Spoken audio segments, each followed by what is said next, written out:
हम लोग पिछले वीडियो में इलेक्ट्रिक फील्ड निकालने के लिए पढ़े थे और इस पेपर में या इस टॉपिक में पूरा का पूरा में ही हम लोग को इलेक्ट्रिक फील्ड ही कैलकुलेट करना है।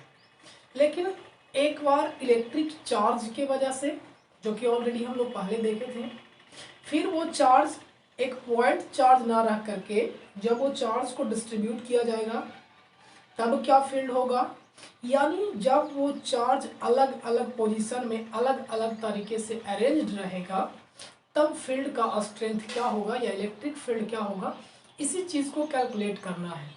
हमने एक टर्म देखा था कि जब दो चार्ज, यानी यहाँ पे एक चार्ज है और यहाँ पे एक चार्ज है, तब एक पी पॉइंट पे चार्ज को कैलकुलेट किए थे हम लोग पिछले वीडियो में। यानी यहाँ पे कोई चार्ज था और यहाँ पे कोई चार्ज था।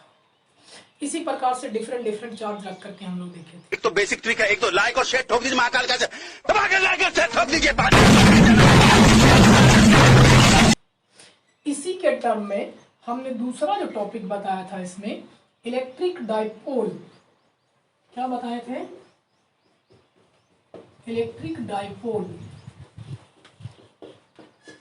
इलेक्ट्रिक डाइपोल की वजह से जब हम एक पॉइंट को कंसिडर करेंगे तब वहां पे फील्ड क्या होगा, इस चीज को कैलकुलेट करने के लिए हमने आपको बोला था, लेकिन आप में से किसी ने भी इसका आंसर नहीं दिया। चलिए देखिए, उसको हम लोग बताते हैं। फिर इसके बाद हम दूसरे चार्ज के अरेंजमेंट को, यानी ये चार्ज, अभी ये दो पॉइंट, यानी इलेक्ट्रिक डाइपोल हम लोग किसको बोले थे? हमने इलेक्ट्रिक डाइपोल बताया कि जब दो इक्वल और अपोजिट चार्ज, यानी यहाँ पे अगर Q पॉजिटिव है और यहाँ पे Q क्या है, नेगेटिव है, और दोनों का वैल्यू क्या होगा, इक्वल होगा, तो इन दोनों के कंबाइंड फॉर्म को हम लोग क्या बोलते हैं? इलेक्ट्रिक डाइपोल बोलते हैं। इलेक्ट्रिक डाइपोल मोमेंट, प्रोडक्ट और इनके बीच के डिस्टेंस को। तब अब नेक्स्ट क्वेश्चन क्या है इसमें, या नेक्स्ट थ्योरी क्या है कि दो कंडीशन हमने बताया। एक तो इस चार्ज के एक्सिस के अलाउंग, इस चार्ज के एक्सिस, ये दो चार्ज हैं, तो बताइए इसका एक्सिस कहाँ होगा? यही एक्सिस होगा ना। इस चार्ज के एक्सिस के अलाउंग एक पॉइंट क्या है, P है। अब इस पॉइंट पे हम लोग को इलेक्ट्रिक फील्ड का वैल्यू क्या करना है, कैलकुलेट करना है।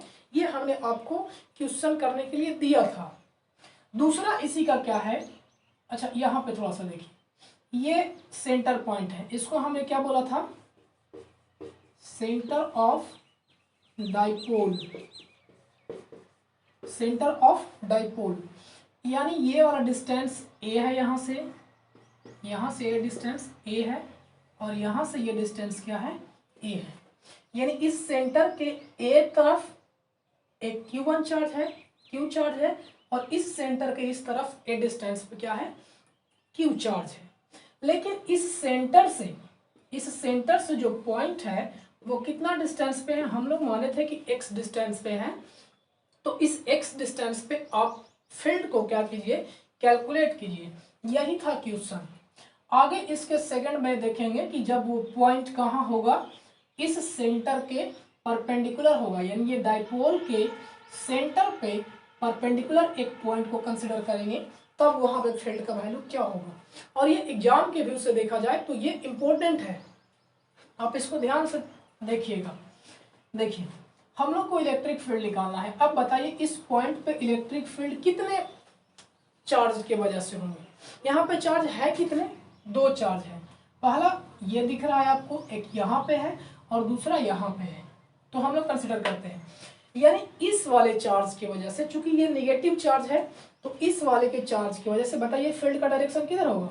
नेगेटिव अपने और अट्रैक्ट करता है, तो इस डायरेक्शन में होगा। हम लोग इसको मानते हैं E1, यानी क्या हो गया, ये E1 हो गया। यानी Q1 नेगेटिव चार्ज की वजह से जो फील्ड बनेगा वो इस डायरेक्शन में होगा। लेकिन इस वाले की वजह से जरा बताइए, ये अगर पॉजिटिव है तब इस वजह से इसका जो डायरेक्शन होगा वो किधर होगा, इस डायरेक्शन में होगा। अब खुद से आप जरा दिमाग लगाइए, क्या दिमाग लगाइएगा, इस वाले चार्ज से ये पॉइंट नजदीक है या ये वाला चार्ज की वजह से ये वाला पॉइंट नजदीक है, तो हम ये पाएंगे ये पॉजिटिव से इस पॉइंट का डिस्टेंस क्या है, ज्यादा है। तो ऑब्वियस सी बात है इस चार्ज का वैल्यू और इस चार्ज का वैल्यू, दोनों का वैल्यू क्या है, इक्वल है। यानी इसका वैल्यू अगर 10 माइक्रोकूलम होगा तो इसका वैल्यू भी क्या होगा, 10 माइक्रोकूलम होगा। यानी दोनों के पास जो उसका कैपेसिटी है चार्ज का वो इक्वल है। अब हम जानते हैं कि जैसे जैसे चार्ज पॉइंट से आप डिस्टेंस को बढ़ाते हैं तो फील्ड का वैल्यू क्या होता है, डिक्रीज होता है। यानी इस बात से आप अपने से लगा सकते हैं कि यानी इस वाले की वजह से जो फील्ड होगा वो कम होगा, यानी इसका मैग्नीट्यूड क्या होगा, कम होगा। लेकिन इस वाले की वजह से जो मैग्नीट्यूड होगा वो क्या होगा, ज़्यादा होगा। यानी ये वाले के कंपैरिजन में, यानी E2 के कंपैरिजन में E1 का जो वैल्यू होगा वो क्या होगा, अधिक होगा। अब हमको क्या करना है, इसका स्ट्रेंथ को कैलकुलेट करना है कि एक्चुअल में इसका वैल्यू कितना आएगा। चलिए एक एक वैल्यू कैलकुलेट करते हैं। सबसे पहले हम E1 का वैल्यू कैलकुलेट करते हैं। तो हम लोग जानते हैं E1 बराबर क्या होता है, इलेक्ट्रिक फील्ड बराबर क्या होता है, इलेक्ट्रिक फील्ड बराबर KQ/R², यही पढ़े हैं। तो हम लोग वैल्यू रखते हैं। K का वैल्यू फिर से हम बात कर रहे हैं, K का वैल्यू क्या होगा, K का वैल्यू होगा 1/4πε, 1/4πε। हम लोग डायरेक्टली वैल्यू को नहीं पुट कर रहे हैं, बस K के टर्म में ही रहने दे रहे हैं। K, Q का वैल्यू कितना है, Q ही माने हम लोग चार्ज का वैल्यू, तो यहाँ पे क्या हो जाएगा Q। R का वैल्यू जरा आप बताइए, अगर हम E1 निकाल रहे हैं तो E1 किसकी वजह से बन रहा है, हम लोग नाम देते हैं। Q1 है ए पॉइंट, नाम देते हैं, ये पॉइंट A है और ये पॉइंट B है। यानी A1 की वजह से, A की वजह से जो फील्ड बन रहा था वो E1 बन रहा था। यानी E1 के लिए बताइए इन दोनों के बीच का जो डिस्टेंस होगा वो कितना होगा, इस वाले चार्ज के और इस पॉइंट के बीच का डिस्टेंस, डिस्टेंस तो वही होता है ना, R², यानी चार्ज के और जिस पॉइंट पे निकाल रहे हैं उसका डिस्टेंस। तो बताइए ये टोटल डिस्टेंस आपको दिख रहा है सेंटर से कितना है इस पॉइंट का, x, और सेंटर से ये वाला वैल्यू कितना है, a। तो जरा बताइए तो कि ये वाला वैल्यू कितना होगा, खुद से कैलकुलेट कर सकते हैं। टोटल लेंथ है x, हमको ये वाला निकालना है, ये वाला वैल्यू पता है, तो ये वैल्यू कितना हो जाएगा, x - a। यानी यहाँ से हम देख रहे हैं कि इन दोनों के बीच का जो डिस्टेंस होगा x - a का क्या हो जाएगा, स्क्वायर हो जाएगा। ये फर्स्ट इक्वेशन हो गया। आगे हम लोग इसमें समझते हैं E2 बराबर, E2 बराबर क्या होगा, तो E2 के लिए कौन सा है, B पॉइंट की वजह से जो फील्ड बन रहा था, B पॉइंट की वजह से, तो B पॉइंट के फील्ड की वजह से कौन सा होगा, ये पॉजिटिव है तो उस डायरेक्शन में जा रहा है E2। यानी E2 बराबर क्या हो जाएगा, KQ/R²। K का K, Q का वैल्यू क्या हो जाएगा, फिर से Q, क्योंकि जितना वैल्यू यहाँ पे होगा उतना ही वैल्यू। डाइपोल के लिए तो डिफाइन ही होता है कि दोनों इक्वल और अपोजिट चार्ज होंगे, तो KQ/R²। इस बार बताइए दोनों के बीच का डिस्टेंस कितना होगा, इस वाले पॉइंट के बीच और ये वाला पॉइंट के बीच। देखिए सेंटर से इस पॉइंट के बीच का डिस्टेंस कितना है, x, और एक्स्ट्रा में क्या बढ़ जाएगा, +a, यानी x + a का होल स्क्वायर। अब हमको क्या करना है, रिजल्टेंट निकालना है। क्या निकालना है, रिजल्टेंट निकालना है। हमने दो फील्ड निकाल लिया, E1 और E2 निकाल लिया, E1 और E2 निकाल लिया। अब हमको क्या करना है, रिजल्टेंट निकालना है। क्योंकि डायरेक्शन इन दोनों का अपोजिट है, 180 डिग्री है, तो डायरेक्टली हम इसको क्या कर देंगे, घटा देंगे, यानी कम कर देंगे, कर देते हैं। यानी इसका जो रिजल्टेंट वैल्यू होगा, यानी E बराबर क्या हो जाएगा, E1 - E2। E1 - E2, हमने E1 - E2 क्यों किया, क्योंकि E1 क्या है, बड़ा है। आप इन दोनों को भी कर सकते हैं। तो देखिए यानी E1 का वैल्यू कितना आया है, E1 का वैल्यू कितना है, देखिए KQ x - a का होल स्क्वायर, KQ/x - a का होल स्क्वायर, माइनस E2 का वैल्यू कितना हो जाएगा, E2 का वैल्यू ऑलरेडी हम लोग कैलकुलेट कर चुके हैं, तो KQ/x + a का होल स्क्वायर, ये है वैल्यू। अब हमको क्या करना है, इन दोनों को घटाना है और सोल्व करना है इसको। चलिए सोल्व कीजिए इसको, एलसीएम ले लेते हैं या दोनों को कॉमन ले लेते हैं। यानी हम यहाँ से देख रहे हैं कि KQ1 Q और दोनों में सेम है, कॉमन ले लिए, बचा ये वाला वैल्यू और ये वाला वैल्यू। अब इन दोनों का आप एलसीएम निकाल करके बताइए क्या होगा। आप लोग एलसीएम जानते हैं, जो मैच करता है उसको हम लोग लिखते हैं, यानी x - a और x माइनस ए, x माइनस प्लस ए और x प्लस ए, यही डाटा लिखा हुआ है यहाँ पे ना। अब इसका एलसीएम क्या होगा, अगर दो को हम लोग निकालें तो x माइनस ए का स्क्वायर हो जाएगा, एक्स स्क्वायर माइनस ए स्क्वायर, और ऐसा ऐसा दो टर्म आएंगे, तो दो टर्म आएंगे तो स्क्वायर इसका हो जाएगा। अब यहाँ से हम लोग देख पाएंगे कि अगर एलसीएम को काट पुट करते हैं तो ये वाला से वैल्यू पूरा का पूरा ये वाला कट जाएगा। अगर यहाँ से देखें तो ये कट जाएगा, बचेगा क्या, ये वाला, यानी x प्लस ए का, ये न्यूमेरिकल डाटा है, एलसीएम का वैल्यू है, आप इसमें कंफ्यूजन नहीं होगा। ये बच जाएगा स्क्वायर माइनस, यहाँ पे क्या बच जाएगा, x माइनस ए का स्क्वायर, ये डाटा बचेगा। इसको सोल्व करते हैं, तब तक इसको आप स्क्रीनशॉट कर लीजिए, फिर हम इसको मिटा करके आगे बढ़ते हैं। चलिए देखिए, यानी उस वैल्यू को हम यहाँ पे रख रहे हैं, यानी जो रिजल्टेंट फील्ड होगा ई बराबर क्या होगा, अब इसको हम तोड़ते हैं, x प्लस ए का स्क्वायर के, उसके बाद x square plus a square plus 2xa होगा, और माइनस है तो माइनस से सारा सिंबल चेंज हो जाएगा, यानी माइनस एक्स स्क्वायर माइनस ए स्क्वायर, और चूंकि यहाँ पे माइनस है तो 2ab होगा माइनस में, और एक और माइनस ऑलरेडी यहाँ पे है, तो माइनस माइनस क्या हो जाएगा प्लस, यानी 2xa, और बटा यहाँ पे क्या हो जाएगा एक्स स्क्वायर माइनस ए स्क्वायर का होल स्क्वायर। इस तरीके से ये वैल्यू, अब इसको काटिए तो ये से गया, बच रहा है क्या मेरे पास, के 5 क्यू है 2xa और प्लस 2xa, हम इसको डायरेक्टली क्या कर देते हैं 4xa कर देते हैं, 4xa by x square minus A square, यानी ये मेरा ई का क्या आया है, वैल्यू आया। अब इस टर्म को हम लोग किसके टर्म में रखेंगे, इलेक्ट्रिक डाइपोल मोमेंट के टर्म में। जरा बताइए, इलेक्ट्रिक डाइपोल मोमेंट बराबर हमने क्या बताया था आपको, इलेक्ट्रिक डाइपोल मोमेंट बराबर बताया था कि यहाँ पे डिस्टेंस अगर 2a है, दोनों के बीच में q है और q है, तब p बराबर क्या होता है, q into 2a, electric dipole moment यही बताया था आपको। अब यहाँ पे उस डाटा को हम लोग क्या करेंगे, पुट करेंगे, तो k q2 निकालते हैं यहाँ से, 2x डिस्टेंस, यहाँ पे 2a डिस्टेंस होगा तो 2a करते हैं, पहले q रहने देते हैं,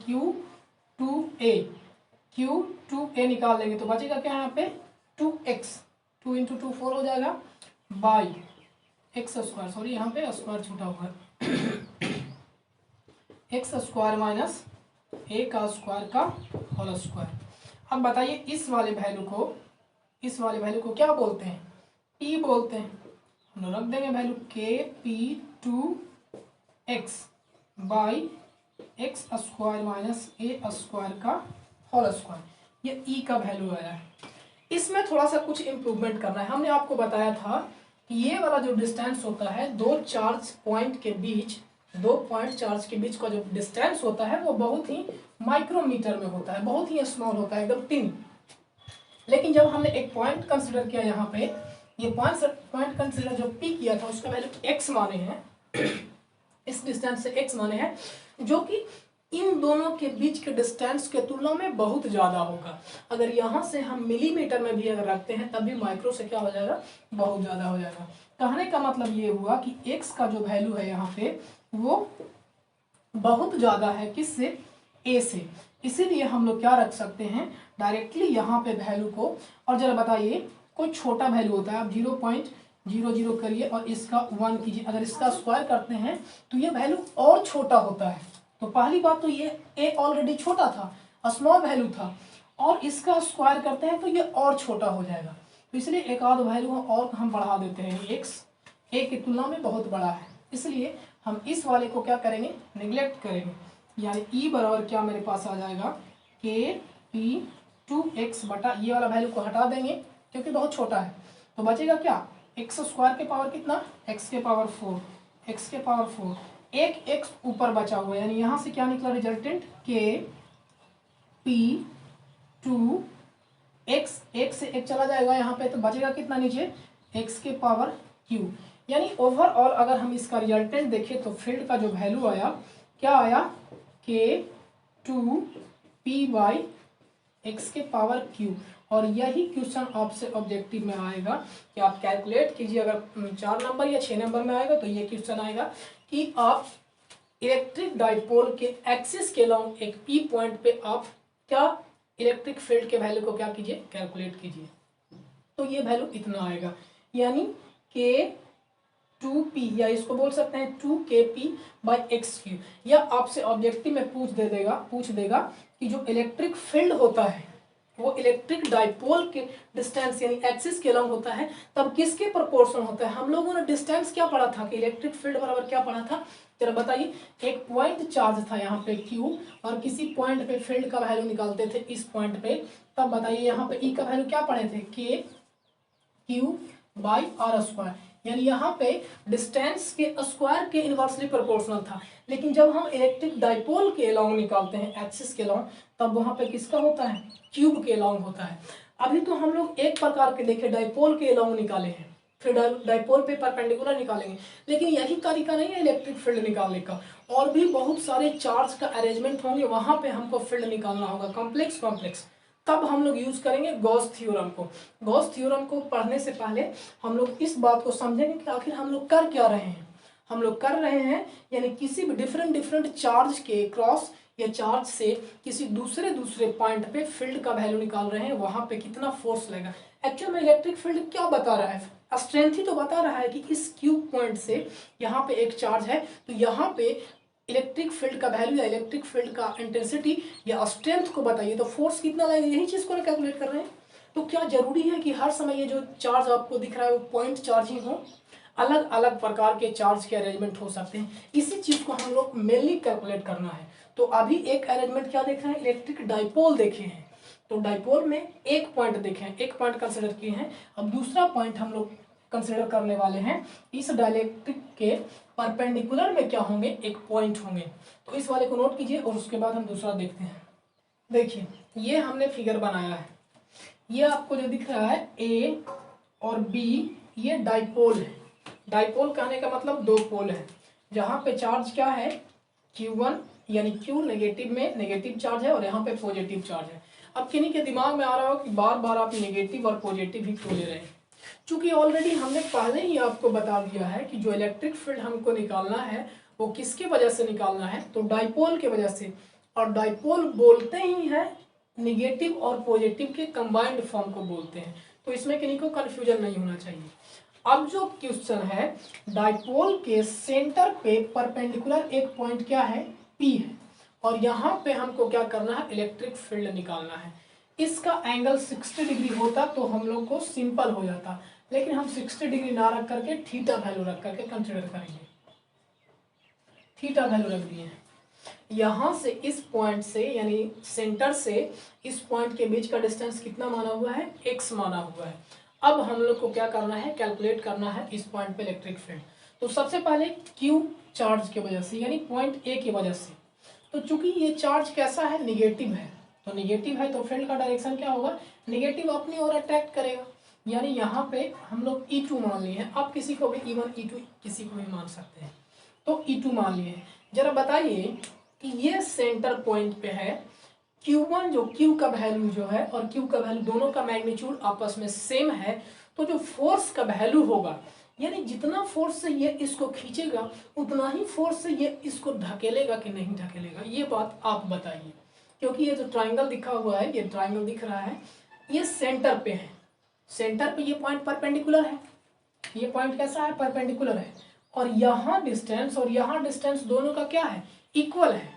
तो ऑब्वियस सी बात है कि ये डिस्टेंस भी इक्वल ही होंगे, तो इक्वल होंगे तो जरा बताइए कि वैल्यू इसका कितना होगा। ये एक राइट एंगल ट्राइंगल बन रहा है, x का वैल्यू क्या हो जाएगा, सॉरी ये वाला का वैल्यू क्या हो जाएगा, x का स्क्वायर प्लस a का स्क्वायर, ये वैल्यू हो जाएगा इस वाले का, इस वाले लेंथ का।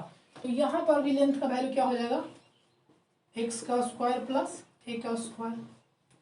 हम लोग को डिस्टेंस का वैल्यू मिल गया, यानी इस चार्ज से इस पॉइंट का जो वैल्यू है, डिस्टेंस का वैल्यू कितना है, x स्क्वायर प्लस a का स्क्वायर है। तो दोनों के बीच का डिस्टेंस सेम है, इस पॉइंट के लिए इस चार्ज की वजह से डिस्टेंस सेम है, इस पॉइंट से इस पॉइंट के बीच का डिस्टेंस दोनों का सेम है, दोनों चार्ज का क्वांटिटी सेम है, तो बताइए तो इसका जो रिजल्टेंट होगा वो कुछ इसके मिड पॉइंट पे होगा कि नहीं होगा, यानी इसका सीधा जाएगा, यानी जिस डायरेक्शन में ये है उसी के ये क्या होंगे, पैरेलल होंगे। तो जरा बताइए कि दो पैरेलल लाइन को एक तिरछी रेखा क्या कर रही है, कट कर रही है, तो जितना एंगल यहाँ पे होगा उतना ही एंगल क्या होगा, यहाँ पे होगा। और भी एंगल कैलकुलेट करने का तरीका है, यानी यहाँ पे एंगल क्या होंगे, थीटा होंगे, क्या होंगे, थीटा होंगे। यहाँ पे थीटा, यहाँ पे भी थीटा, यानी दोनों मिला करके इन दोनों के बीच का वैल्यू क्या हो जाएगा, 2 थीटा हो जाएगा। अब हम लोग को कुछ नहीं करना है, बस वैल्यू को जैसे पिछला बार में कैलकुलेट किए उसी प्रकार से यहाँ पे वैल्यू को क्या करना है, कैलकुलेट करना है। एक एक करके हम लोग निकालते हैं, यानी सबसे पहले E1 का वैल्यू निकालते हैं। E1 किसकी वजह से है, तो E1 है चार्ज B पॉइंट पे जो चार्ज है उसके वजह से। तो E1 बराबर क्या हो जाएगा, बताइए, के क्यू बटा डिस्टेंस का स्क्वायर। अभी डिस्टेंस है कितना, x square plus a square का ओवर रूट, और अगर हम लोग इसका स्क्वायर करेंगे तो ओवर जो रूट है वो कैंसिल हो जाएगा, यानी डायरेक्टली लिख रहे हैं x square plus a square, ये हो जाएगा फर्स्ट इक्वेशन। सेकंड, अगर E2 का वैल्यू हम लोग कैलकुलेट करें तो क्या हो जाएगा, के क्यू बटा x square plus a square, इसका भी वैल्यू सेम हो जाएगा। जैसा कि हमने पहले ही आपको बताया कि डिस्टेंस का वैल्यू सेम है, चार्ज का वैल्यू सेम है, तो दोनों का वैल्यू क्या हो गया, सेम हो गया। अब चूंकि ये दोनों कौन सी क्वांटिटी है, वेक्टर क्वांटिटी है, पिछले वाले में भी वेक्टर क्वांटिटी थे, फील्ड पिछले वाले में भी वेक्टर क्वांटिटी थे, लेकिन हमने डायरेक्टली कर दिया, क्यों, क्योंकि दोनों एक दूसरे के 180 डिग्री थे, डायरेक्टली एक अपोज कर रहा था, डायरेक्टली हम लोग घटा दिए थे, एक ही लाइन पे रहता, यानी पिछले वाले में देखे थे कि E1 इधर था और E2 इधर था, तो डायरेक्टली हम दोनों को कैंसिल घटा दिए थे। अगर ये एक ही लाइन पर रहता, E1 यहाँ पे है और E2 यहाँ पे है, एक ही डायरेक्शन में रहते, तब डायरेक्टली दोनों को जोड़ देते, लेकिन क्या ये ऐसा है, नहीं है ऐसा। इस चीज को हमको क्या करना है, कैलकुलेट करना है वैल्यू को कि आखिर कैसे किया जाए। यानी यहाँ पे हम लोग क्या करेंगे, मेरे पास दो ऑप्शन है, अगर एंगल पता होता तो कॉस में रख देते, तो कॉस का कुछ वैल्यू नहीं करके यानी एग्जैक्ट हमको डाटा मिल जाता, लेकिन यहाँ पे थीटा का वैल्यू हमको पता नहीं है, थीटा के टर्म नहीं है, तो हम इसको रिजोल्यूट करेंगे, फोर्स को जो फील्ड है इसको रिजोल्यूट करेंगे, तोड़ेंगे, ब्रेक करेंगे। तो जरा बताइए, E1 को अगर तोड़े तो एक इधर आएगा और एक इधर कंपोनेंट टूटेगा या नहीं टूटेगा, दो कंपोनेंट टूटेंगे, एक ऊपर की ओर और एक इस डायरेक्शन में, किसका, E1 का।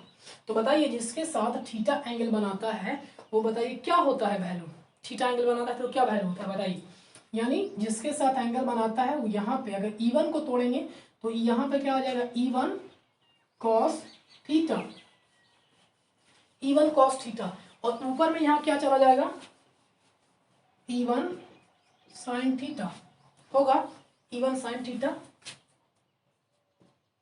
अब जरा हम इस E2 को तोड़ते हैं, रेजोल्यूट करते हैं E2 को, तो E2 ये भी दो कंपोनेंट टूटेंगे, इसी पे एक होगा और एक क्या हो जाएगा, इस डायरेक्शन में कंपोनेंट टूटेगा, यानी इस वाले को दो, एक इस पे और एक इस पे तोड़ेंगे, तो इस वाले को जो वैल्यू टूटेगा उसका हो जाएगा E2 sin थीटा, और इधर जो टूटेगा वो हो जाएगा E2 cos थीटा। अभी हमने आपको बताया E1 का और E2 का वैल्यू, दोनों का वैल्यू क्या है, इक्वल है। तो आप यहां से देख पा रहे हैं कि E1 sin थीटा और E2 sin थीटा, क्योंकि E1 और E2 आपस में इक्वल है तो दोनों वैल्यू ये कैंसिल आउट कर देंगे कि नहीं कर देंगे, यानी ये वाला वैल्यू और ये वाला वैल्यू आपस में मिलकर के क्या हो जाएंगे, खत्म हो जाएंगे, यानी जो रिजल्टेंट मेरे पास बचा वो क्या बचा, यहाँ पे बचा, और दोनों का चूंकि डायरेक्शन सेम है तो डायरेक्टली हम लोग क्या कर सकते हैं, जोड़ सकते हैं, इसीलिए रिजल्टेंट E बराबर क्या मेरे पास मिल गया, यानी E1 cos थीटा और प्लस E2 cos थीटा। आप चाहे तो इसका वैल्यू रख सकते हैं, E1 का वैल्यू और E2 का वैल्यू, दोनों का वैल्यू निकला हुआ है मेरे पास, हम इस वैल्यू को क्या कर रहे हैं, पुट कर रहे हैं, तो k x square plus a square cos theta और प्लस E2 का वैल्यू भी यहाँ पे पुट कर दे रहे हैं, k q x square plus a square cos theta. अब देख पा रहे हैं दोनों का वैल्यू क्या है, सेम ही है, तो लिख देते हैं इसके बदले 2 1 और 1 2, यानी के क्यू कॉस थीटा बटा x square plus a square. अब हमको कॉस थीटा का वैल्यू कैलकुलेट करना है, तो आप यहाँ से बताइए कॉस थीटा का वैल्यू क्या होगा। चलिए देखिए, जहाँ पे एंगल बनता है उसके सामने वाला क्या होता है, परपेंडिकुलर होता है। ये ऑलरेडी फिक्स है, हाइपोटेनस है, ये बचा बेस। तो क्या होता है जरा बताइए, कॉस थीटा बराबर बेस बाय हाइपोटेनस, यानी आधार बटा कर्ण होता है। तो ये हो गया परपेंडिकुलर, आधार कौन सा है, ये, यानी कॉस थीटा बराबर अगर हम लोग चले तो ए बाई ये वाला x square plus a square का ओवर रूट हो जाएगा। अब इस कॉस थीटा के वैल्यू को हम लोग क्या कर देंगे, यहाँ पे पुट कर रहे हैं वैल्यू को, यानी 2k क्यू कॉस थीटा का वैल्यू कितना आया है, x square plus a square already पहले से था। ये वाला वैल्यू को पुट करेंगे तो ए x square plus a square. Root को हम इस तरीके से लिख सकते हैं 1/2, यानी यहाँ पे पावर कितना है 1 है और यहाँ पे पावर कितना है 1/2 है। दोनों को ऐड कीजिएगा तो टोटल पावर कितना हो जाएगा 2k q x plus x square plus a square का पावर 3/2। यहाँ से आप पाएंगे ये वैल्यू हुआ और यहाँ पे ए बच रहा है। अब आप वैल्यू पुट कीजिए। अभी अभी हमने आपको बताया था कि P बराबर क्या होता है, P बराबर 2QA, यानी यहाँ से आप देख पाइएगा कि KP by x square plus a square का 3/2।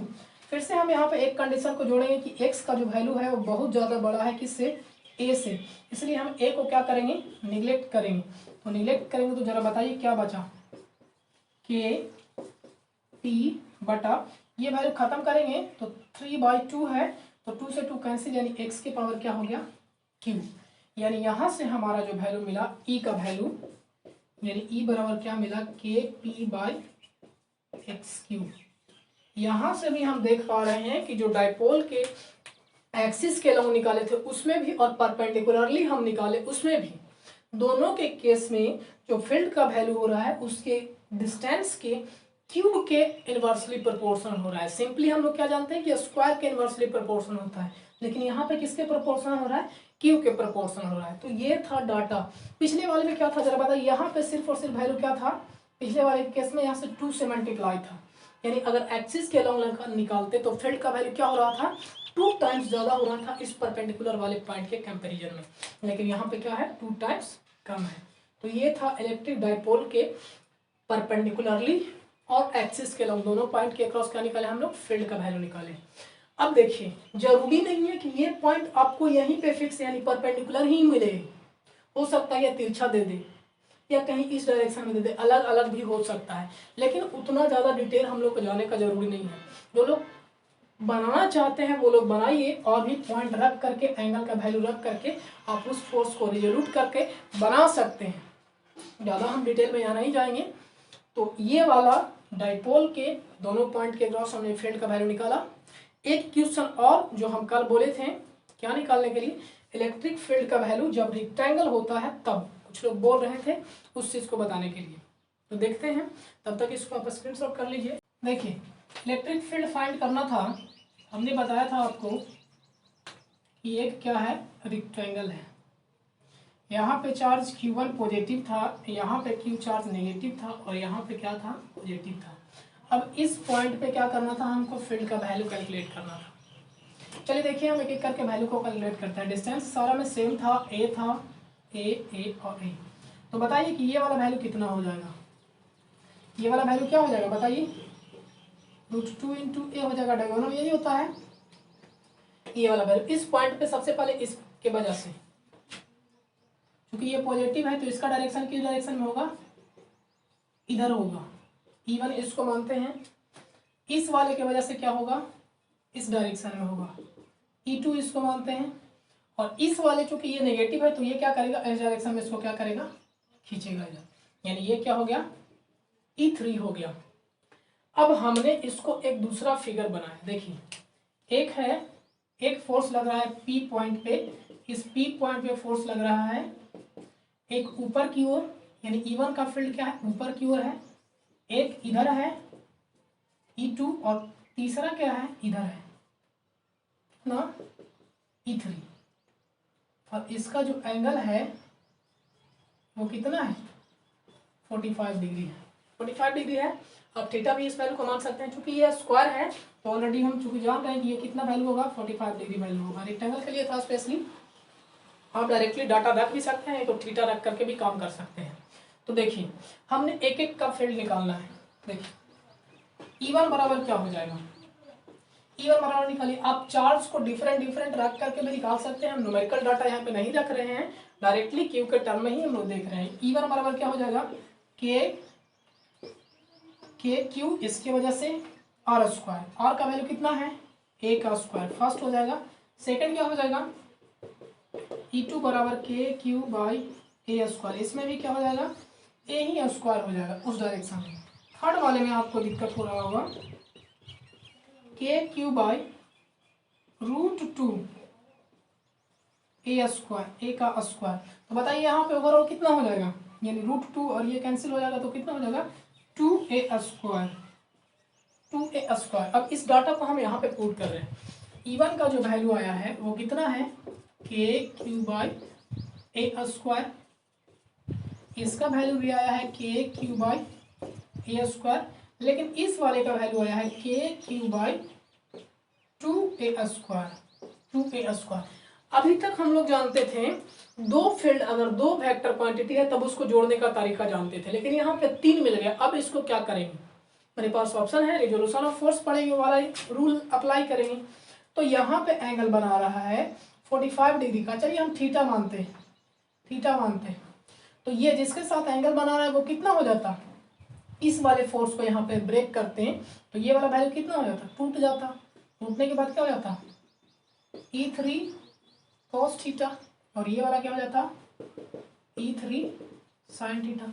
चाहे तो E3 का वैल्यू को आप पुट कर सकते हैं, यानी डायरेक्टली यहाँ पे हम E3 का वैल्यू ही रख देते हैं के थीटा बाई 2a स्क्वायर, यहाँ पे भी रख देते हैं के थीटा बाई के five Q by 2a square. अब आपको तीन फोर्स के बजाय, तीन क्वांटिटी के बजाय अब चार क्वांटिटी मिलने लगा आपको, एक इधर, एक इधर, एक इधर और एक इधर। लेकिन ये वैल्यू हमको दिख रहा है कि जस्ट अपोजिट अपोजिट है, यानी इसके 180 डिग्री ये है और इसके 180 डिग्री ये है। तो दोनों वैल्यू को इसमें से हम इसको घटा देंगे, इसमें से हम इसको घटा देंगे। क्यों घटा देंगे, चलिए यहाँ पे थोड़ा सा लॉजिक है। यहाँ पे देख पा रहे हैं कि आप डिस्टेंस का वैल्यू क्या है ज़्यादा है, यानी इस वाले की वजह से जो फोर्स लगाया जाएगा उस वाले की वजह से इस पॉइंट पे फोर्स का वैल्यू क्या होगा, इन दोनों के कंपेयर में कम होगा। यानी ये वाला वैल्यू और ये वाला वैल्यू इससे क्या है, बड़ा है। और ऑलरेडी इस वाले को हमने दो पार्ट में तोड़ दिया है, दो पार्ट में तोड़ दिया है, तो और भी वैल्यू क्या हो जाएंगे, कम जाएंगे।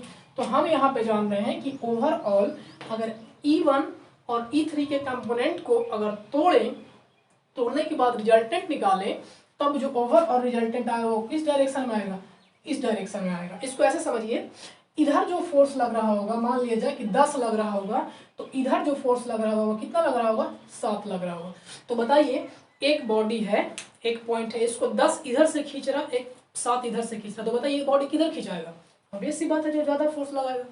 तो यानी इन दोनों का जो रिजल्टेंट होगा वो रिजल्टेंट किधर होगा, इस डायरेक्शन में होगा, इस डायरेक्शन में। यानी मैग्नीट्यूड क्या हो जाएगा, इन दोनों के कंपेयर में यहाँ पे मैग्नीट्यूड का वैल्यू क्या हो जाएगा, कम जाएगा। और उसका वैल्यू कितना आएगा, E1 माइनस E3 cos 5 या थीटा। अब इसका वैल्यू रख देते हैं के theta by A square minus ये वाला वैल्यू के theta by 2a square cos 5, यही वैल्यू होगा, रख दिए।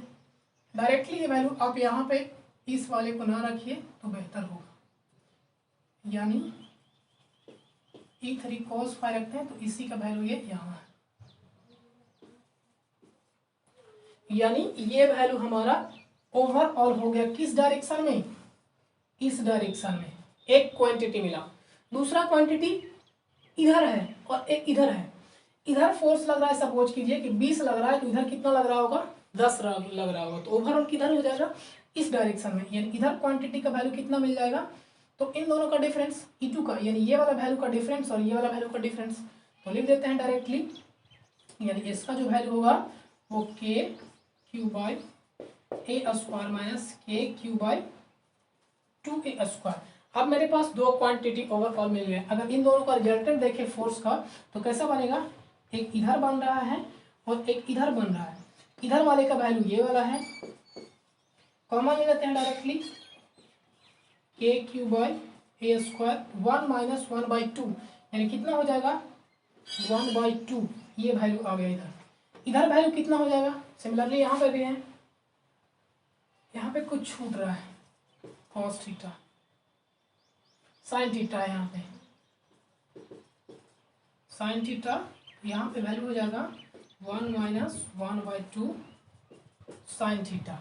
इस वाले में वैल्यू क्या हो जाएगा, ये कॉमन लेंगे 1/k Q by A square into 1 minus 1/2 cos theta. दोनों वैल्यू हमको मिल गया, दोनों वैल्यू मेरे पास मिल गए। अब दोनों वैल्यू को क्या करना है, डायरेक्टली इसको क्या करना है, जोड़ देना है इस प्रकार से, यानी ओवरऑल ई का वैल्यू हो जाएगा ये वाला का स्क्वायर और ये वाला का स्क्वायर। क्यों, क्योंकि हम लोग जानते हैं E1 का स्क्वायर प्लस E2 का square plus 2E1 E2 cos theta. इन दोनों के बीच में थीटा का वैल्यू कितना है 90 डिग्री, तो 90 डिग्री का वैल्यू कितना होता है 0। तो डायरेक्टली क्या करना है, इस वाले वैल्यू को और इस वाले वैल्यू को दोनों को डायरेक्टली क्या करना है, जोड़ करके स्क्वायर को जोड़ करके और रूट निकाल देना, ये हो जाएगा इसका वैल्यू। अब यहाँ पे आपको कॉम्प्लेक्स लग रहा होगा थीटा में है, तो ऑलरेडी हमने पहले बताया कि थीटा का वैल्यू हम लोग कितना रख देंगे 45 डिग्री रख देंगे, तो ये वैल्यू कॉम्प्लेक्स है, सिंपल हो जाएगा। तो ये था फोर्स और फील्ड निकालने का तरीका। अभी तो हम लोग सिंपल देख रहे हैं, इसके बाद हमको देखना है, अभी पॉइंट चार्ज ही आपको दिख रहा था, आगे जो आपको चार्ज मिलने वाले हैं वो कुछ अलग अलग तरीके के होंगे। अलग अलग तरीके के क्या हो सकते हैं कि चार्ज एक स्फीयर पे है, चार्ज एक रेक्टेंगुलर है, यानी चार्ज एक इस तरीके के वायर पे है, वो इनफाइनाइट लॉन्ग है, तब इसका किसी पॉइंट पे फील्ड का वैल्यू क्या होगा। इस तरीके से आपको अलग अलग तरीके के अरेंजमेंट चार्ज के मिलेंगे और वहाँ पे आपको फील्ड का वैल्यू कैलकुलेट करना होगा।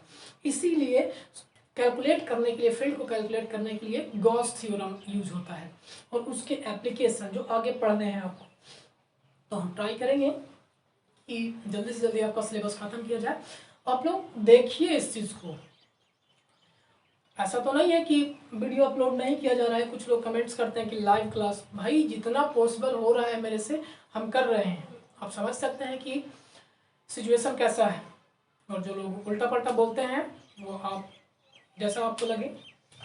बाकी देखते रहिए, मिलेंगे नेक्स्ट टॉपिक के साथ अगले वीडियो में। धन्यवाद। एक तो बेसिक ट्रिक है, एक तो लाइक और शेयर ठोक दीजिए महाकाल का, दबा के लाइक और शेयर ठोक दीजिए।